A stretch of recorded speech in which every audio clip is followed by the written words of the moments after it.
Hey, this is Elemental Choice. I'm an artist based out of North Carolina, and this week we are going to talk about art and allyship. So how can we be better allies in our daily lives, and where do we even start?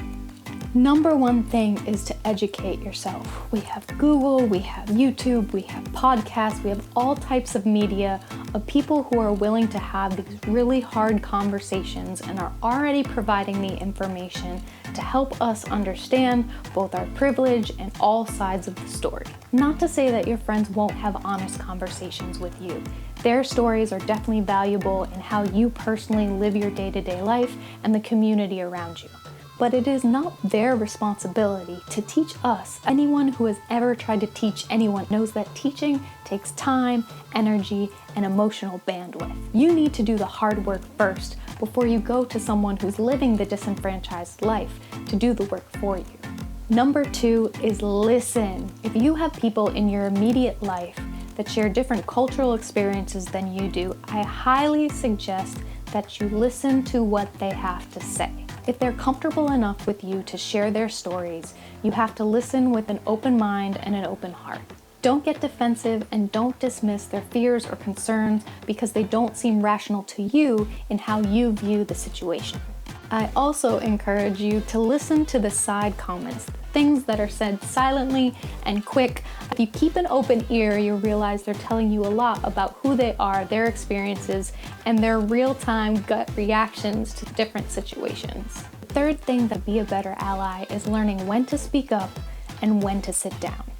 Now, this can be a tricky situation because there's so many different audiences that need allies and so many different opinions and experiences within these cultures that are asking for different things.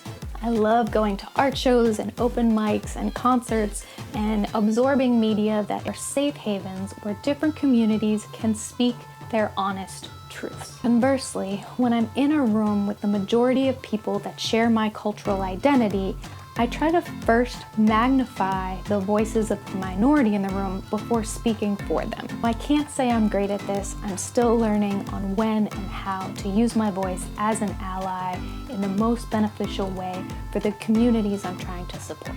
Number 5, and I'd have to say most requested of allyship, is to take action. Taking action can look like a variety of different things depending on what you're comfortable with. It can be protesting in the streets, calling or writing or emailing your senators or your politicians. It could be raising money for a specific cause or a specific program.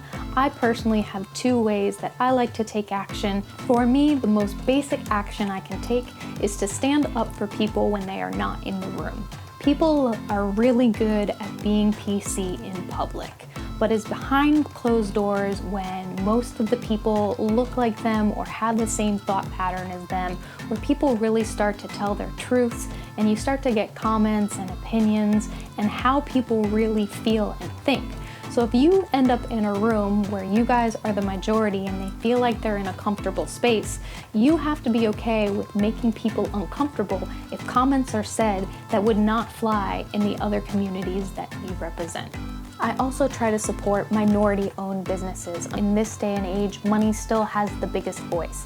And if I can take things that I would normally purchase and try to make a conscious effort to buy them from minority-owned businesses, it is just a small drop of an action step that you can take in your daily life. Know that allyship is a learning process. You're gonna make mistakes. You're gonna have to apologize. Things are gonna be done wrong. But taking these active steps of trying to be an ally to these communities is 1,000 times better than keeping your head down and staying silent. Thank you so much for watching. Please like, share, and subscribe if you've enjoyed the information, and we'll see you next time.